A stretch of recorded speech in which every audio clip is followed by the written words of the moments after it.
Bismillahirrahmanirrahim.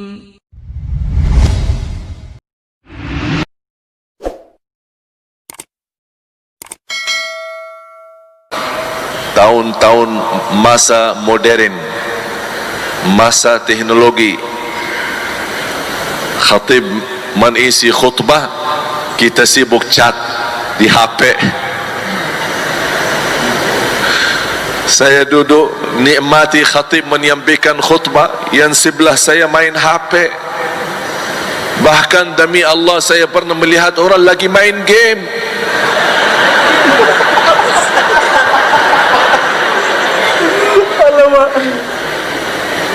Saya ingin nugur, tapi saya ingat kalau berjakab-jakab batal Jumat. Ya Allah, biar dia rugi sendiri, saya tidak mau juga ikut rugi. Habis Jumatan dia salaman, saya megang tangannya. Enti juga berani lagi salaman sama anak? Menapa main game? Ya, menghilangkan ngantuk.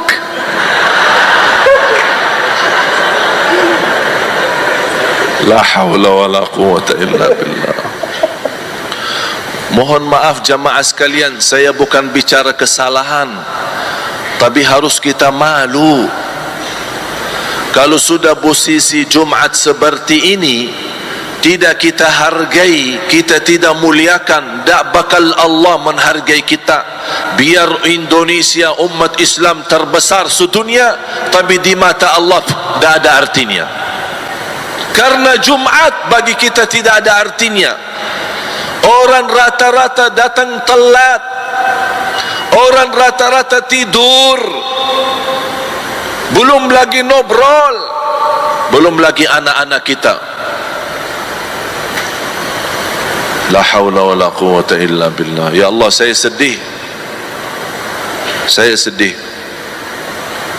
Sebelum saya lanjut, boleh enggak saya bicara jujur? Boleh ya? Tapi diterima ya? Soalnya saya tidak bisa basa-basi, tidak bisa. Sama presiden saya jujur, ketemu presiden langsung saya bicara, tidak ada basa-basi. Sampai berapa kali ada ini, Pak, ini protokol minta isi apa, ya apa adanya saya isi. Mau dia presiden, mau dia pejabat, saya hormati semua, tapi tidak ada basa-basi. Apa adanya saya sampaikan. Dan saya sampaikan kepada jamaah, kesempatan ini mudah-mudahan kita keluar dari majlis ini insya-Allah merubah diri menjadi lebih baik. Subhanallah, aminnya semangat. Mudah-mudahan perilakunya semangat.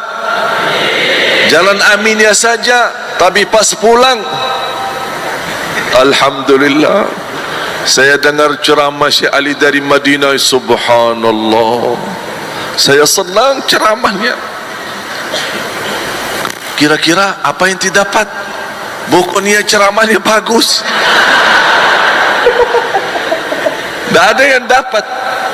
La haula wa la quwwata illa billah. Taqwa bukan hanya kunci kita selamat di akhirat, sukses di dunia. Taqwa. Ya ayyuhalladzina amanu taqullaha haqqa tuqatih. Jangan sebenar-benar takwa. Sifat pertama, bergetar hati, latihan. Bagaimana kalau kita dengar kata takwa atau saat menyebut nama Allah bergetar hati? Latihan. Latihan. Sebagaimana khusyuk datang, tidak datang langsung. Latihan. Bagaimana latihan? Nangis. Lagi zikir, nangis. Tak bisa nangis, pura-pura nangis. Latihan. Ya Allah, saya belum bisa nangis. Kok tak ada keluar air mata? Tak apa-apa, pura-pura nangis. Niatnya, ya Allah, jadikan aku beneran bisa nangis. Mengapa? Karena Rasulullah menjanjikan barang siapa yang menangis karena Allah, akan Allah haramkan masuk neraka. Nangis, biasakan diri nangis. Istighfar, kita ingat dosa kita, nangis. Istighfar ketika kita ingat orang tua kita banyak membuat mereka tersinggung hati, nangis. Kita ingat kekurangan kita sama orang tua kita, nangis. Kita ingat ketika berapa kali ketiduran salat subuh, kita nangis. Semoga akan datang satu saat nangis kita benaran, dan Allah lihat titisan air mata yang sangat hangat, bahkan sangat panas. Allah turunkan rahmatnya dan kasih sayang, menjadi sebab air mata yang ikhlas, terhapus segala dosa kita. Nangis. Alladzina idza dzukirallah wajilat qulubuhum wa idza tuliyat alaihim ayatuh zadatuhum imana. Lanjut. Dan apabila dibacakan ayat-ayatnya kepada mereka, bertambah kuat imannya. Subhanallah. Kira-kira kalau pas baca Al-Quran, tambah iman atau tambah nantuk? Dua-duanya ya? InsyaAllah dua-duanya. Nantuk dan juga insyaAllah ada iman. Bagaimana supaya kita bisa menambah iman ketika membaca maupun mendengar kalamullah? Demi Allah jamaah sekalian, sebab kita tidak bisa menikmati Al-Quran karena hati kita sudah rusak, niat kita sudah tidak tulus lagi, tidak ikhlas. Kemanapun kita pergi, tidak ada tujuan yang jelas. Padahal kita semua hafal innamal a'malu binniyat. Qul inna salati wa nusuki wa mahyaya wa mamati lillah. Sudah jelas-jelas ucapan kita lillah. Kenapa tercampur lillah dan dunia? Salatku, ibadahku, hidupku, segala isi hidupku, bahkan matiku lillahi rabbil alamin. Mana? Jangan kita menjadi orang seperti orang munafik, enak ngomong tapi na'udzubillah perbuatannya malah terbalik.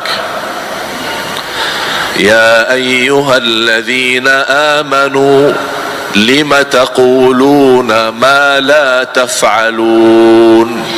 Hei orang beriman, mengapa kamu berkata-kata baik tapi beda sama perbuatannya? Latihan.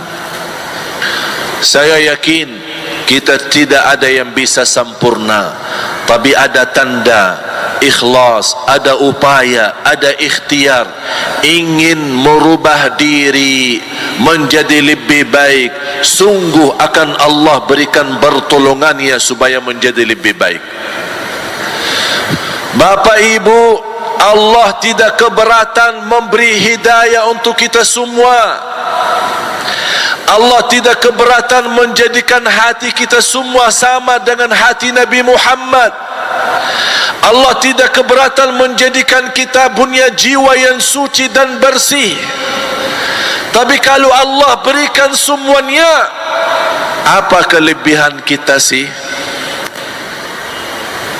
Kelebihan kita apa? Kalau Allah berikan semua, terus apa yang kita beri kepada Allah? Kalau sudah hati bersih, suci, jauh dosa maksiat, Allah bisa menjadikan kita semua orang murni, taqwa, salih, salihah. Allah tidak keberatan. Tapi Allah membiarkan kita berjuang supaya terbukti siapa di antara kita yang sungguh-sungguh beriman sama orang yang munafik, sungguh-sungguh yang jujur sama orang yang berbohong.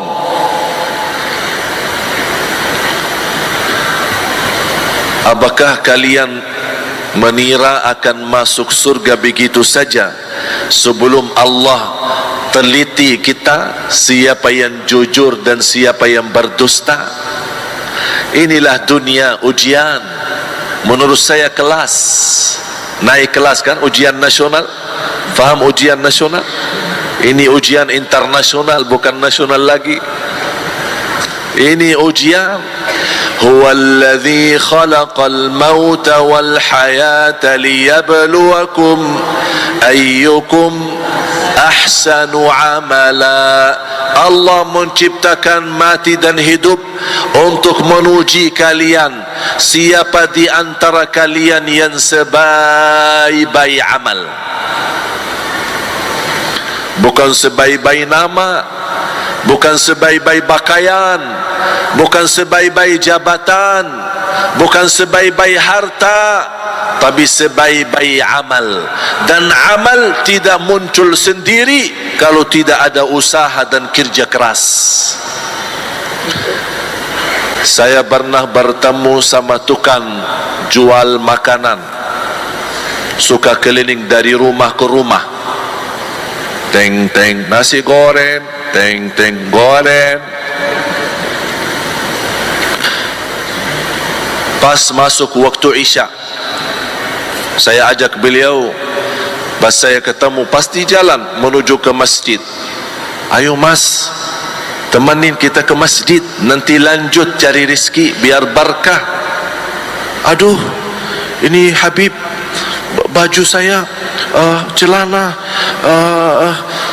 banyak alasan. Celana saya kotor, tidak ada yang jaga ini.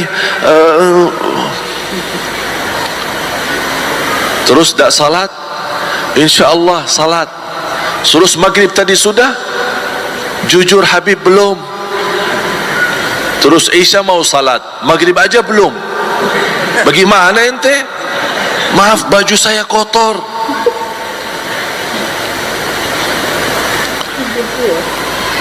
Sambil kata beliau, doakan semoga saya dapat hidayah. Jujur saja Habib, baru dia merasa malu. Jujur saja, saya memang kurang memperhatikan salat. Doakan semoga saya dapat hidayah. Saya bilang, ya insyaAllah. Ya Habib, ya yuk, Assalamualaikum. Kamu mau kemana? Ya biasa, lanjut cari rezeki. Enggak usah, santai-santai aja, duduk manis.